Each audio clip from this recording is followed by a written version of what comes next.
오늘 말씀의 제목은 2024년 복음으로 새롭게 태어나라. 2024년 복음으로 새롭게 태어나라 라는 말씀으로 함께 하나님의 말씀을 나누겠습니다. 근데 오늘은 이제 골로새서 처음에 시작을 열어가는 말씀이니까 본문 말씀을 바로 강해하기 이전에 약간 이 골로새 교회에 대한 골로새서에 대한 이해를 조금 가지고서 출발하는 것이 좋을 것 같습니다. 이 골로새 교회는 말 그대로 골로새에 있는 교회죠. 이 골로새 지역은 소아시아 부르기아 지역에 있는 서남 쪽에 위치한 내륙 도시입니다. 더 위치적인 것을 설명하자면 이제 에베소에서 동편으로 약 160km 정도 떨어져 있는 그러한 작은 도시입니다. 에베소 안에는 이 미안데르 골짜기하고 그리고 헤르무스라는 골짜기가 이렇게 맞닿아 있는데요. 그것이 맞닿아서 서쪽 지방으로 이제 연결로가 만들어져 있습니다. 그러다 보니까 사실 이 바울이 전도를 하고 선교를 확장시키는데 요긴하게 사용하는 이런 연결로였는데요. 그래서 에베소의 그 지역을 골짜기가 맞닿아 있는 이 연결로를 통해서 빌레몬서, 빌립보서, 골로새서 등이 나오게 된 것이죠. 그래서 바울은 그 연결로를 통해서 선교와 전도를 확장하는 이런 용도로 잘 요긴하게 활용을 했습니다. 이 골로새 교회는 바울이 직접 개척한 교회는 아니고요. 오늘 본문에 등장하는 에바브라라는 인물이 개척한 교회입니다. 에바브라하고 바울은 처음부터 함께 사역을 하기로 작정한 것은 아니고 중간에 이렇게 좀 에바브라와 충돌이 좀 있었는데 나중에 바울이 전도 여행을 하는 중에 이제 에바브라가 회심을 하게 되고 바울이 선교 여행을 하는 그 일에 동참하겠노라라는 어떤 그런 믿음의 전환과 변화가 있었습니다. 그래서 이제 바울의 선교 사역에 동참하게 되면서 이제 그 사역의 뜻을 따라 골로새로 내려가서 골로새 교회를 개척하고 거기에 있는 이런 성도들을 목양하는 일에 힘쓰게 됩니다.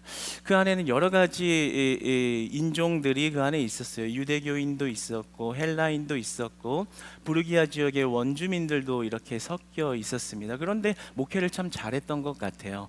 에바브라가 전하는 이런 복음의 선포를 듣고 그들이 믿음이 자라나기 시작하고 자라나다못해 열매를 맺기 시작했습니다.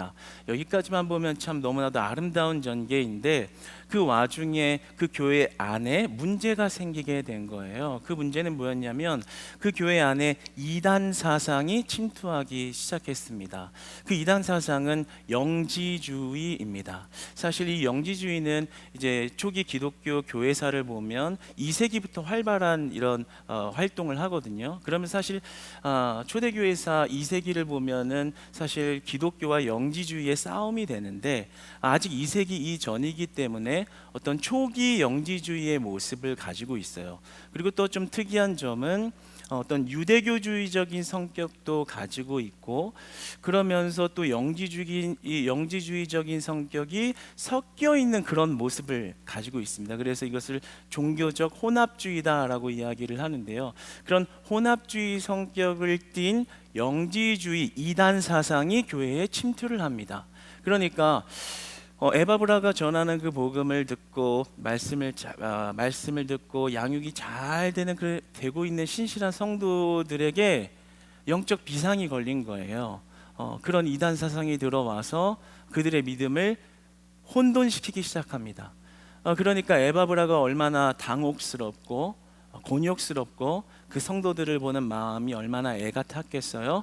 그러니까 자기의 동역자이자 스승인 바울에게 이 사실을 알립니다. 이런 이단 사상 때문에 교회가 흔들리기 시작하고 성도들의 믿음이 훼손되기 시작합니다. 이런 말을 하니까 바울이 그 소식을 듣고 지금 감옥에 갇혀 있는 상태인데요. 그 안에서 서신을 씁니다. 그래서 옥중서신을 쓰는 것이죠. 그 옥중서신의 내용은 골로새 교회 안에 침투한 이단 사상에 대한 반박을 하기 위한 서신을 쓴 것입니다. 그래서 그들의 이단 사상이 무엇이 잘못되었는지에서 반론하는 그러한 내용을 저기 기록한 것이죠. 그것이 골로새서입니다.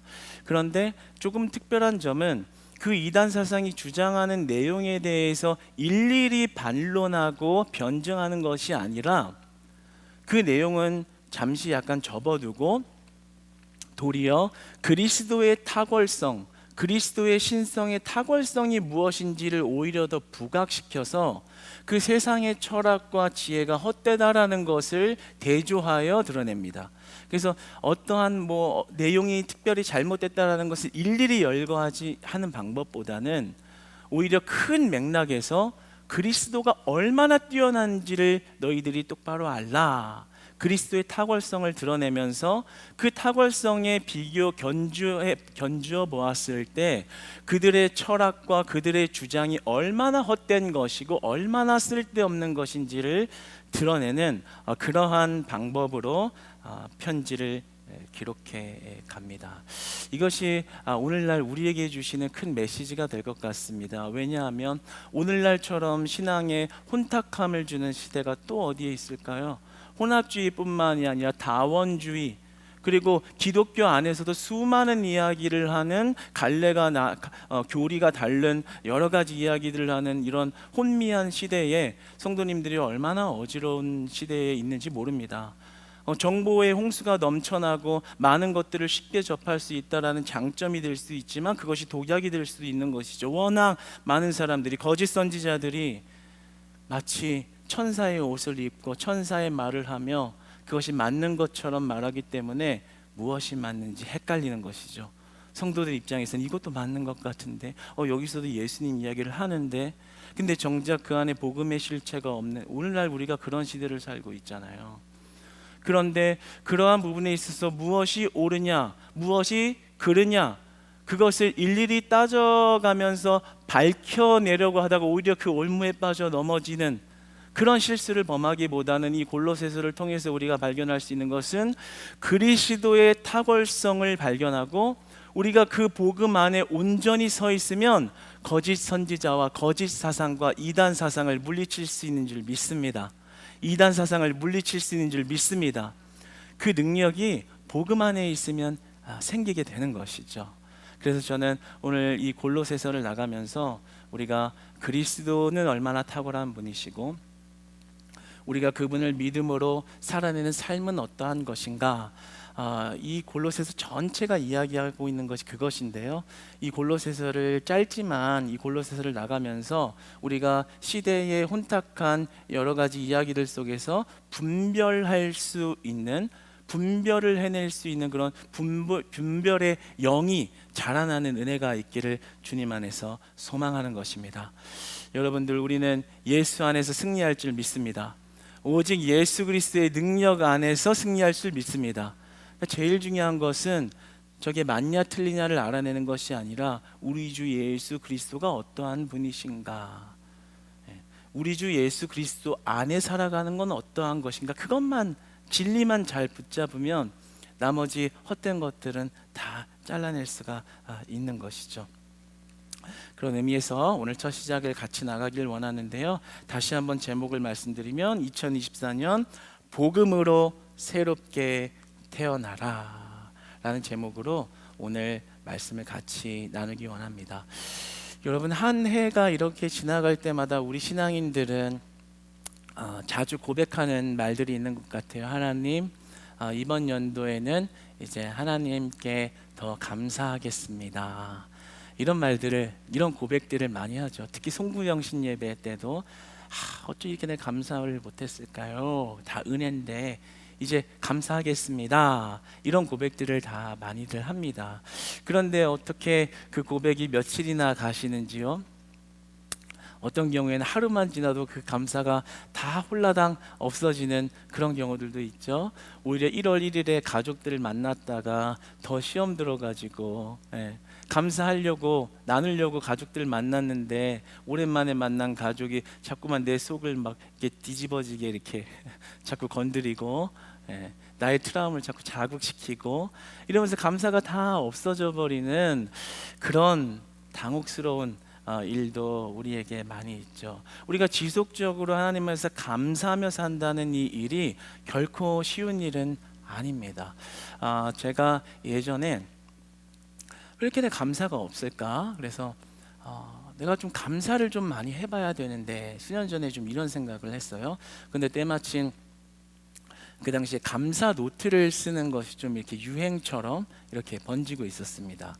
그런데 한 분의 이야기는 자기는 감사할 것이 처음에는 몇 가지 안 됐는데 계속 그 감사 노트를 쓰다 보니까 나중에는 하루에도 한 장이고 두 장이 막 넘어가더라. 뭐 이런 얘기를 들으면서 아하, 내가 감사가 잘 없으니까 감사 노트를 써봐야겠다. 노트는 되게 비싸고 좋은 거 무조건 좋은 거. 네.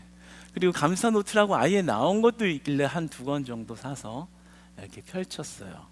네, 펼치고 그래 감사를 해봐야지 하고 이제 노트를 보고 앞에 있는데 1번부터 막히는 거예요. 감사가 안 나와요. 얼마나 메말라 있던지 뭘 감사할까 한참을 보다가 도저히 감사가 안 나와요. 그래서 한참 있다가 이렇게 1번에 썼어요. 살아있어서 감사합니다. 그리고 또 2번이 안 넘어가요. 내가 이렇게 감사가 메말라 있고 이렇게 감사가 없는 삶을 살고 있구나 심각해지더라고요. 그래서 내가 모태신앙인데 3대째 신앙인데 내 신앙이 왜 이 지경에 있는가. 2번도 안 나와요. 나중에 이제 그 자기는 한 장, 두 장씩 쓰더라 뭐 이런 사람의 말이 갑자기 불현듯 떠오르면서 막 신앙에 오기가 생기는 거예요. 나도 많이 쓸 수 있어. 갑자기 이상한 쪽으로 핀트가 좀 벗어나가지고 써볼까? 막 이제부터 오기로 쓰는 거죠. 하나님, 발가락이 있어서 감사합니다. 종아리가 있어서 감사합니다. 허벅지가 있어서 감사합니다. 눈이 있어서 감사합니다. 눈동자가 좀 갈색이어가지고 좀 특별히 좀 더 괜찮아서 감사합니다. 머리카락이 갈색이 많이 들어가 있는데 염색 안 해도 갈색빛이 나서 감사합니다. 와, 나 이렇게 많이 쓸 수 있지? 막 쭉쭉 써내려가기 시작했어요. 막 신나가지고 그래 무슨 내가 쓴다면 내가 더 못 쓸 것 같나? 제정신이 아닌 거죠. 그래서 막 한 장, 두 장, 막 두 장 반, 나도 다 쓸 수 있네. 네. 그리고 다음 날 또 그거를 또 그 짓을 하려고 하니까 감사가 안 나오는 거예요. 네. 그래서 한 두 번, 한 이틀, 3일 하다가 이렇게 억지로 하는 거 도저히 못하겠다 해서 이렇게 포기한 적이 있습니다. 그래서 사실 우리가 이 감사한다, 감사하자, 범사에 감사하라라는 이러한 것들이 실제로 우리가 하고 싶다고 할 수 있는 아니라는 거죠. 좀 더 우리의 내적이고 훨씬 더 보다 근본적인 곳에서 우리의 깊은 곳에서 우러나오는 감사가 있을 때야 비로소 진정한 감사를 할 수 있는 것이죠. 내가 받은 것을 계수할 만한 것이 없다 하더라도 뭐 자랑할 만한 것이나 눈에 보여지는 뛰어난 탁월한 것이 없다 하더라도 내 내면의 깊은 곳에서 감사가 나오기 시작하면 모든 것에 감사할 수 있는 것입니다. 그러니까 우리가 하나님 안에서 할 수 있는 감사라는 것은 근본적인 변화로부터 일어나야 하는 감사라는 거예요. 우리가 억지로 할 수 없다라는 거예요. 보여지는 것만으로 감사하는 거에는 한계가 있다라는 거예요. 우리의 내면의 근본적인 변화로 일어나는 감사가 있어야 한다는 결론에 도달하게 됩니다. 오늘 본문 3절에 보면 바울은 골로새 교회를 위해 기도할 때마다 하나님 곧 우리 예수 그리스도의 아버지께 감사한다라고 말합니다. 바울은 골로새 교회를 향해서 기도할 때마다 감사하다라고 말합니다. 여기서 감사하다라는 헬라어는 유카리스테오라는 말인데요. 이 말의 속뜻은 베풀어 주신 은혜에 감사하다라는 뜻입니다. 무언가 받은 게 있다라는 거예요. 누군가 베풀어진 은혜가 내 안에 살아 숨쉬기 때문에 나는 기도할 때마다 날마다 매일 매번 기도할 때마다 지속적으로 감사할 수밖에 없다라는 말을 하고 있는 것이죠. 그래서 바울은 데살로니가 전서에서 데살로니가 교회를 향해 이렇게 이야기하죠. 5장 18절에 보면 범사에 감사하라. 늘 감사하라는 거예요.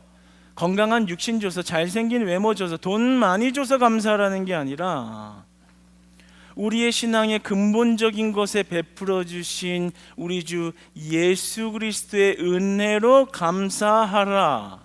예수 그리스도가 우리 안에 늘 살아 계신다면 우리는 범사에 감사할 수 있는 것이다, 이렇게 말씀하는 것입니다. 여러분, 그러니까 우리가 주어진 것이나 상황과 관계없이 늘 감사할 수 있는 것은요, 누구로부터 감사할 수 있냐면 바로 우리 예수 그리스도로부터만 감사할 수 있는 것입니다. 우리 주 예수 그리스도로만 우리의 근본적인 변화를 일으키십니다. 우리 주 예수 그리스도로만 우리는 진정한 감사에 이르게 됩니다. 오늘 3절에 보면 바울이 하나님께 감사합니다 라고 하지 않죠. 바울의 신학 사상을 보게 되는데, 하나님 곧 우리 주 예수 그리스도의 아버지께 감사하다. 하나님 감사합니다 라고 하면 되는데, 그렇게 하지 않고 풀어서 말하기를 하나님 곧 우리 주 예수 그리스도의 아버지께 감사하다. 그러니까 우리가 하나님과의 관계에 있어서 감사할 수 있는 그 핵심을 주실 수 있는 유일한 분은 예수 그리스도밖에 없다라는 것을 이야기하고 있는 것입니다. 그러니까 예수 그리스도 중심 사상, 예수 그리스도 중심의 삶을 사는 자에게 진정한 감사가 일어난다라는 것이죠. 그러면 우리는 무엇에 감사할 수 있을까요? 우리 4절 말씀을 한번 같이 읽어보기를 원합니다. 시작. 이는 그리스도 예수 안에 너희의 믿음과 모든 성도에 대한 사랑을 들었으며. 아멘. 감사의 이유를 설명하죠. 그리스도 예수 안에 있는 믿음 때문에 감사하다, 이렇게 이야기를 합니다. 바울은 지금 옥중에서 서신을 쓰고 있는 상황이에요. 그리고 이단의 공격에 대한 어려운 상황에 처해 있는, 어려운 현실 속에 있는 상황입니다. 그런데 감사하다고 하잖아요. 왜요?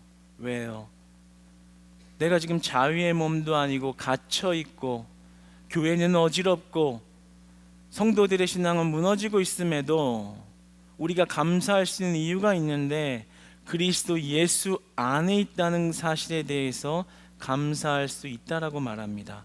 우리가 여기서 한번 주목해 볼 만한 말은 이 그리스도 예수 안에라는 말입니다. 이 안에라는 말이요, 사실 헬라어로 두 가지로 사용할 수가 있어요. 엔이라는 말로 쓸 수가 있고, 그리고 다른 말로는 에이스라는 말로 쓸 수가 있는데, 오늘 본문에서는 엔이라는 전치사를 썼어요. 그런데 이 안에라는 속뜻은요, 뭐냐면 이미 머물러 있는 상태라는 뜻을 가지고 있습니다. 그러니까 예수 그리스도 안에 있다라는 말이요, 예수 그리스도를 이해하고 있다, 교리를 알고 있다, 교리를 외우고 있다, 지적으로 인식하고 있다라는 것이 아니라 그 안에 머물러 살고 있는 상태를 의미하는 거예요. 그러니까 복음으로 살아내는 삶을, 예수님과 동행하는 삶을 성실히 살아가고 있음에 감사할 수 있다는 겁니다. 여러분, 예수님과 함께 살아가면 감사가 넘치는 줄 믿습니다. 여러분, 예수님과 함께 살아가면 감사가 넘치는 줄 믿습니다.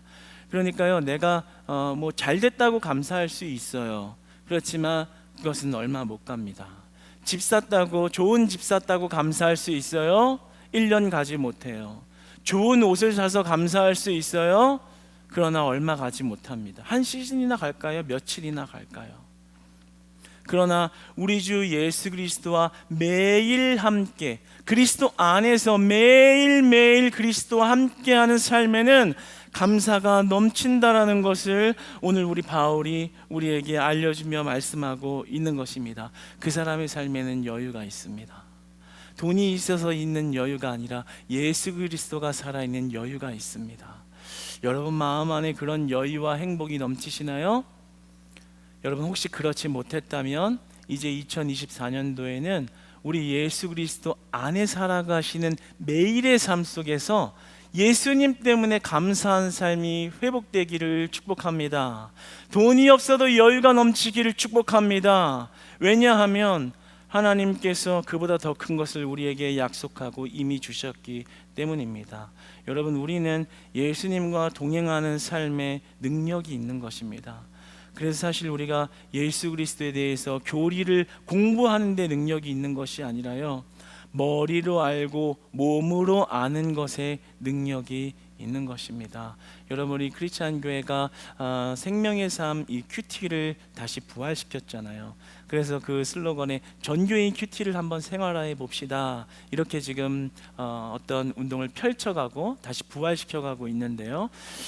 여러분, 이 큐티를 여기 있는 수요 공동체들은 다 시작하시기를 축복합니다. 일단 생명의 삶부터 사세요. 그리고 노트도 한 권 사시고요. 그래서 이제는 예수님과 독대하는 시간을 꼭 마련하시기를 바랍니다.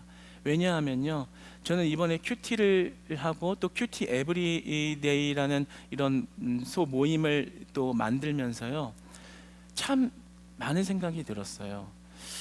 왜 우리 안에 경건의 이런 모양은 있지만 능력적인 면에서 늘 한계를 겪을까? 왜 하나님 말씀에 100% 순종하지 못하는 모습이 여전할까? 이곳에서 신앙의 털을 잡은 횟수만 해도 다들 10년 이상들이 넘어가고, 기존부터 신앙생활을 해왔던 모태신앙부터 해왔던 그 횟수를 헤아리면 뭐 예수님이 사역한 시간보다도 더 많은 시간 교회 안에서 사역을 하고 예배를 드리고 봉사를 하고 시간을 들이며 살아왔는데, 왜 아직도 우리 안에 그리스도와 동행하는 능력을 잃은 채 그리스도 안에서 살아가는 삶은 없고, 머리만 커져가지고 뭐가 뭔지 자꾸 말하고 전통 말하고 예의 따지고 범절 따지고 의식 따지고 의례 따지고 규례 따지고 그러고만 있지, 정말 매일의 삶에서 그리스도 때문에 감사하다는 고백은 왜 없을까? 뭐만 나에게 조금만 부담이 오면 불평하기 일쑤고 따져보기 일쑤고 계산하기 일쑤지, 언제 한번 하나님 감사합니다, 나에게 그 십자가의 짐을 지어주시면 그리스도의 고난의 뒤에 발자취를 따라가게 하신 내 예수 안에 있다는 증거 아닌가 하는 감사합니다. 언제 이런 고백을 첫사랑 때나 해봤던 옛 기억처럼 하고 있지는 않은지. 근데 그것이 단순히 생활에 바빠서 환경 때문일까요? 여기서 감옥에 갇힌 사람 있나요? 바울 지금 감옥 안에서 감사하다고 하고 있거든요. 여기 감옥 안에 있는 사람은 없어요.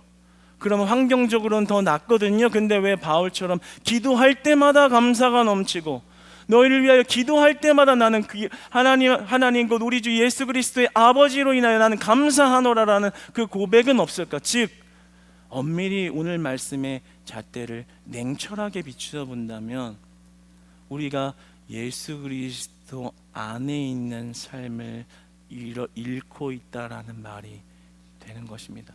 그래서 저는 여러분들에게 오늘 말씀을 들어서 같이 권면하고 위로하고 좀 격려하고 세워가기 원하는 것은, 꼭 주님과의 큐티 시간을 교회에서 이렇게 해나갈 때 꼭 동참해서 해보시기를 바랍니다.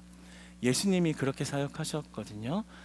사역을 한 게 아니라 사역하기 전에 기도하시면서 하나님의 뜻을 구하고 그 뜻을 발견할 때서야 사역을 하셨습니다. 마찬가지예요. 우리가 삶을 살아가고 여러분의 직장, 삶의 터전에서 그리스도의 뜻을 따라 산다는 건요, 그냥 내 달란트로 해내야 하는 일이 아닙니다. 그 전에 주님의 음성을 듣는 시간이 필요해요. 주님이 오늘 하루 뭐라 말씀하시는지, 그리스도 어떤 삶이 내 안에 머무는 삶인지 그 음성을 듣고 나가야 되는 거예요. 여러분들 아마 많이 공감이 되실 거예요. 그냥 막 살았다가 영적으로 다다다닥 다 얻어 터진 기분. 내가 예수 믿는 사람이 맞나? 내가 왜 이렇게 살고 있지? 근데 그것이 다름이 아니라 우리가 그리스도 안에, 그리스도와 늘 함께 머무르는 상태의 삶이 단절되어 있기 때문에 일어나는 거예요. 그래서 우리는 회복해야 하는 것이 환경을 바꾸고 시간을 바꾸고 사람을 바꾸고 능력을 키우는 게 아니라요, 어떻게 예수 그리스도의 음성을 듣고 그분의 음성 안에 거할까? 그러려면요, 매일의 삶에 그분의 음성에 무릎 꿇어야 되고, 매일의 삶에 그분의 음성에 청종해야 되고, 그분의 음성에 반응할 때야 그분 안에 있는 능력이 회복되는 것이죠. 여러분, 우리 같이 큐티 해가기를 축복합니다. 아멘이라도 하세요. 아멘을 안 하면 안 하겠다는 건데, 아멘하고 안 하면 언젠간 될 거 아니에요. 그럼 믿음의 소망을 저에게 좀 주셔야지. 아멘을 안 하면 큐티 너무 어려워요, 이렇게 얘기하시면 안 돼요. 아니면 에브리데이라도 들어오세요. 예. 여러분, 같이 큐티에 가시기를 주님 안에서 위로와 축복을 드립니다. 그리스도 안에 있을 때 우리에게 소망이 있고 24년도가 소망이 있고 24년도가 열려지는 줄 믿습니다. 감옥 안에서도 감사하다고 하는 바울을 보세요. 나하고 비교해 보세요. 신앙의 연수가 이렇게 지나가도 변화가 안 되는 나하고 바울의 상황하고 비교해 보세요. 적어도 감옥에 있지 않은 나는 왜 교회 안에 있으면서도 감사하지 못하는가? 그리스도 안에 어떻게 거할 수 있을까? 저요, 이제 에브리데이 모임 자랑 좀 해야겠네요. 한 3일 됐어요. 3일 차거든요. 근데 제가 너무 감사하더라고요. 이렇게 몇 분이 오셔서 한 10분, 11분 정도가 같이 이렇게 시작을 하게 됐는데요. 이렇게 매일 큐티를 하고 자신들이 하나님께 받은 말씀, 그거에 대한 묵상, 그리고 적용한 것, 그리고 기도를 이렇게 카톡에 수시로 이렇게 올립니다. 그리고 그것을 서로 공유하고 서로 격려하고, 그리고 그것을 보고 도전을 받고. 사실 오늘 캡처해서 가져오려고 그랬는데 그러지 못했어요. 근데 그런 신앙의 교제, 그리스도 안에 있다라는 것을 교제할 때 제가 하나님 앞에 감사하다. 바울이 아마 그 성도들을 보면서 이단 사상이 침투되었는데도 아직 그 에바브라의 그 복음을 듣고 믿음을 신실히 지키는 성도들을 보면서, 그리스도 안에 머무르고 있는 성도들을 보면서 내가 너희 때문에 감사해, 그리스도 안에 있는 게 너무 감사해, 그 고백이 저에게도 나오더라고요. 감사하다. 세상의 혼탁함 속에서도 그리스도 안에 살아가려고 발버둥치는 그 모습, 그 신앙은 반드시 자라나고요, 반드시 열매를 맺고요, 반드시 축복을 받게 되어 있기 때문에 제 안에 감사가 나오는 것이죠. 그분들이 에브리데이의 모임에 와줘서가 아니라, 회원가입을 해줘서가 아니라, 절대 오해하면 안 돼요. 그래서 감사한 게 아니에요. 그래서 감사한 게 아니라 정말 그리스도 안에 살아가려 하는 그런 성도들이 우리 크리스찬 교회 안에 있다는 것 자체가, 그리스도가 살아있으면 그게 소망이 있는 교회 아니겠어요? 여러분, 우리 모두가 하나님 앞에 날마다 그 음성을 듣고 그 음성에 순종할 때 그리스도가 운행하시는 삶의 능력과 감사와 기쁨이 회복되는 축복과 은혜가 여러분 모두에게 있기를 축복합니다. 모두에게 있기를 축복합니다. 잃어버렸던 여유가 회복될 거고요, 잃어버렸던 감사가 회복될 거고요, 없어도 기쁜 놀라운 비밀과 기적을 알게 될 것입니다. 왜냐하면 오늘 5절을 보면 하늘에 쌓아둔 소망으로 임남이니 라고 말합니다.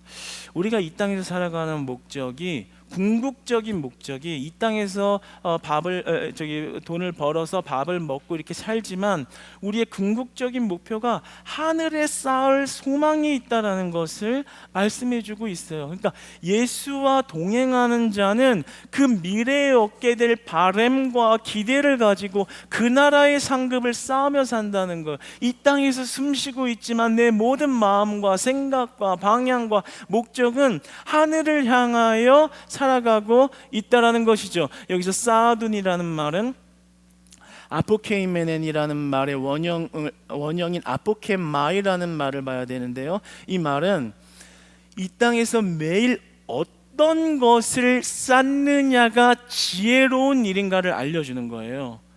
여러분, 이 땅에서 무엇을 쌓고 계신가요? 무엇을 위해서 여러분의 에너지를 다 쏟고 계신가요? 이 땅의 것을 위해서 혹시 쌓고 계시지는 않나요? 이 땅에서 그저 잘 먹고 내 궁극적인 목표가 마치 이 땅인 것처럼 살아가고 있지 않나요? 그러나 오늘 성경이 뭐라고 말해요? 가장 지혜로운 일은 이 땅에서 매일의 삶에 어떤 것을 쌓느냐, 하늘에 쌓아둔 소망을 위하여 살아가는 것, 복음 안에 사는 것, 예수 그리스도 안에 사는 것, 예수님 때문에 죽음 이후의 상급과 그 면류관을 바라보면서 살아갈 수 있는 것, 그것이 가장 큰 지혜고 가장 큰 은혜고 가장 큰 축복이고 그것만 있으면 늘 감사할 수 있다라고 말씀하는 것입니다. 여러분, 어떤 사람이 이렇게 얘기하더라고요. 이 땅에서 사는 것은 죽음을 향하여 사는 삶이다. 믿음 없는 자의 말이죠. 믿음 있는 자들은 왜 죽음을 향하여 살아? 육신이 죽는 건 맞죠. 그렇지만 왜 우리가 죽음을 향해서 살아가나요? 우리는 새로운 삶을 위해서 살아가는 자들인 줄 믿습니다. 우리는 다시 태어나고 예수 그리스도의 부활을 얻기 때문에 죽으려고 살아가는 것이 아니라 죽음 이후에 새로운 삶을 향해서 전진해 나가는 믿음의 자녀들인 줄 믿습니다. 뭐예요? 이 땅에 살지만 궁극적인 목적은 하늘에 쌓아둔 소망에 있는 줄 믿습니다. 그러니까 이제 예수 그리스도로 가치관이 완전히 바뀌어버린 자들은 새로운 삶을 사는 거예요. 이 땅이 목표가 아닌 거예요. 궁극적인 목표는 내가 이 땅의 장막을 허물었을 때 하늘에 쌓아둔 소망의 곳으로, 하늘에 쌓아둔 소망이 넘치는 곳으로, 내가 이 땅에서 그 하늘을 향하여 쌓아둔 소망이 있는 곳으로, 예수님과 영원히 함께하는 곳을 향하여 새로운 삶을 향하여 살아가는 것이죠. 여러분, 로마서 1장 16절로 17절은 이렇게 말씀합니다. 화면을 보며 읽겠습니다. 시작. 내가 복음을 부끄러워하지 아니하노니 이 복음은 모든 믿는 자에게 구원을 주시는 하나님의 능력이 됨이라. 먼저는 유대인에게요 그리고 헬라인에게로다. 복음에는 하나님의 의가 나타나서 믿음으로 믿음에 이르게 하나니 기록된 바 오직 의인은 믿음으로 말미암아 살리라 함과 같으니라. 할렐루야, 할렐루야, 할렐루야. 바울이 뭐라 그래요? 복음이 능력이다. 복음이 능력이다. 복음이 능력이다라고 말합니다. 그러니까 복음이 하나님의 말씀과 의가 다 있는, 복음이 곧 예수 그리스도를 말하는 거잖아요. 그 예수 그리스도만이, 그 복음만이 능력이다. 오늘 본 말씀에 보면 그 사실 원문으로 보면 그 복음이, 그 진리가, 그 말씀이 이렇게 다 따로 적어 놓거든요. 그러니까 우리가 이 땅에서 복음 안에 살아가는 것이 온전한 능력이고 그 안에 진짜 우리의 내적인 변화가 일어나는 감사가 있다는 거죠. 6절에서 뭐라고 말해요? 복음이 이름에, 오늘 본문 6절입니다. 복음이 이름에 온 천하에서도 열매를 맺어 자라는도다. 복음이 임할 때 우리 신앙의 열매가 자란다는 거예요. 복음이 능력이지 우리가 가진 은사, 달란트, 우리의 규칙, 규범, 의례, 의식이 능력이 아니라는 거예요. 예수 그리스도는 율법의 완성을 이루신 분입니다. 우리에게 어떤 틀로 인해서 잣대를 가지고서 평가하기 전에 그분 자체가 율법의 완성이라고 하시면서 하는 말씀, 그 복음이 이르면 그 복음이 자체가 능력이기 때문에 그 복음이 들어간 자들은 반드시 열매를 맺게 된다라는 거죠. 오늘 6절에 보면 온 천하에서도 라고 말합니다. 이 온 천하라는 말은요, 로마 제국 전체의 영토를 의미하고 있는 거거든요, 지금 바울이. 그런데 이 당시 로마 제국의 그리스도인들의 숫자가 약 50만 명 정도가 되었습니다. 불과 오순절 성령 강림 사건이 일어난 일로부터 30년밖에 안 지났거든요. 30년 지났는데 지금 그 숫자가 50만 명으로 확장된 거예요. 뭐예요? 오순절 성령 강림 사건 이후로 그 복음이 이름에 온 천하로 열매를 맺게 되었다라는 거예요. 우리가 하나님 안에서 복음으로 인하여 드린 것, 하늘의 상급을 쌓은 것, 복음을 위하여 행한 것, 복음을 위하여 헌신한 것, 복음을 위하여 드린 것은 이 땅에 떨어지는 것이 아니라 하늘에 쌓을 소망이요, 그것은 시간을 지날수록 수많은 열매를 맺게 되는 능력이라는 것입니다. 할렐루야. 그러니까 우리가 무엇에 소망을 걸고 무엇을 위하여 여러분의 헌신과 여러분의 마음과 여러분의 열정을 쏟아야 할까요? 영원히 땅에 떨어지지 않는 하늘의 소망되는 바로 복음인 줄 믿습니다. 제가 오늘 오전에 한 자매하고 우리 교회 자매하고 통화를 하게 됐어요. 근데 이제 통화를 하는데 이제 교회 일 때문에 통화를 했는데 통화 내용 중에 자신이 이제 전도하고 있는 대상을 위해서 기도를 해달라는 거예요. 근데 그 전도 대상 2명이 있는데 한 명은 이제 한 50대 여성인데 이제 약간 좀 마음의 병을 좀 앓고 있는데 동탄에 산다는 것을 알게 되어서 그분을 꼭 전도를 해서 우리 교회로 인도를 하려고 이렇게 시작을 했다라는 거예요. 그래서 매일매일 그분의 마음을 살피고 문자를 하고 전화를 하고 또 이렇게 분위기를 이렇게 살피다가 어쩔 때는 좀 연락을 안 했다가 또 어쩔 때는 이렇게 진짜 하나님이 마음을 주셨을 때는 막 장문으로 문자도 보내봤다가 또 어쩔 때는 만나자고 해서 약속을 잡기도 하고 이렇게 그런 내용들을 말해주면서 저한테 그분을 위해서 좀 기도 전도돼서 우리 교회 예배자로 크리스찬 교회 예배자로 세우게 해달라고 요청을 하더라고요. 그리고 또 한 분은 용인에 사는 분인데 예전에 알았던 분인데 알고 보니 교회를 안 나가고 있는 상태라 용인이 그렇게 멀지는 않잖아요. 그래서 우리 교회로 이렇게 전도해서 오고 싶어서 이렇게 계속 관계 맺기를 하고 있다라는, 그래서 이제 기도 부탁을 했는데 그런저런 말들을 하면서 제가 참 오늘 바울의 고백처럼 속으로 하나님께 참 감사합니다. 감사합니다. 우리 교회 안에 있는 우리 성도가 무엇을 위하여 살아가고 있는지를 보여주고 있는 거잖아요. 하늘에 쌓아둔 소망, 복음의 이름에 그 능력이 이제 열매를 맺게 될 것이라는 생각을 하게 됐고요. 그것을 위한 열정을 보게 됐어요. 예수님을 알고 예수님 안에 살아가는 게 가장 큰 능력인데 저자가 예수님을 모르니 내가 그 갈급한 심령으로 그를 어떻게든 우리 교회로 이게 모시고 오려고 진짜 헌신을 많이 하더라고요. 시간을 쓰고 에너지를 쓰고 신경을 쓰고 그 모습이 그 자매 안에 예수님이 살아계시지 않다면 어떻게 그렇게 할 수 있겠어요? 생활에 살기도 바쁘고 어떻게 살아야 될지 고민하기도 바쁜 시간에 요즘 같은 개인주의에 무슨 남이 일에 신경이나 쓰나요? 남이 마음의 병을 앓든 말든 옆집 사람이 죽어도 모르는데 남이 뭐 고통을 받든 말든 신경이나 쓰냐고. 전혀 관계없는 사람의 마음의 병 때문에 같이 아파하면서 그가 예수님 만나서 변화되기를 원하는 자기의 시간을 들여 그렇게 그 영혼에게 매달려 있는 그런 모습은 그녀 안에 있는 예수 그리스도 때문에 그리할 수 있는 것이죠. 예수 안에 살아가고 있기 때문에 그 능력이 그 일을 가능하게 하는 것이죠. 그 헌신은 헛될까요? 오늘 말씀에 비춰보면 온 천하를 향한 열매가 될 줄 믿습니다. 그 여인이 그 자매가 한 그러한 복음의 능력으로 한 모든 일들은요, 다른 사람이 볼 땐 뭐 하는 거야, 뭐 이렇게 바빠 죽겠는데 살 길이나 빨리 더 신경 쓰지가 아니라 하나님이 보실 땐 그것만 하늘의 상급에 쌓이는 거예요. 그것만 하늘에 삼기는 소망이 되는 거예요. 그것은 땅에 떨어지지 않는 것이고요, 하나님이 기뻐하시는 일이고요, 예수 안에 있는 자들이 무엇으로 감사할 수 있는 실체인지를 보여주는 것입니다. 사랑하는 여러분, 저는 그 자매의 그러한 이야기가 저에게 은혜도 됐고 감사하기도 했지만 도전도 됐어요. 내가 오늘 수예배 공동체 앞에 선 이 영혼들 앞에 나는 우리 영혼들이 정말 에바브라가 말씀을 전해서 그들의 믿음을 견고히 세우려고 애가 타서 이단들이 들어와 있으니까 바울에게 요청해서 어떻게든 이 문제를 해결하려고 하는 그 갈급함으로 나는 이곳에 서는가, 그 우리 자매가 용인까지 가서 그 사람을 전도하려고 매번 신경 쓰고 있는 것만큼 우리의 영혼, 우리 성도님들의 영혼의 성숙이 조금 더 하나님께 가까워진 일을 위해서 애타는 심정으로 나는 이곳에 나오는가 한번 나를 보면 도전도 되더라고요. 사랑하는 여러분, 우리가 예수 안에서 살아가는 새로운 삶의 회복이, 새로운 삶의 여정이 2024년에 다 열려지시기를 축복합니다.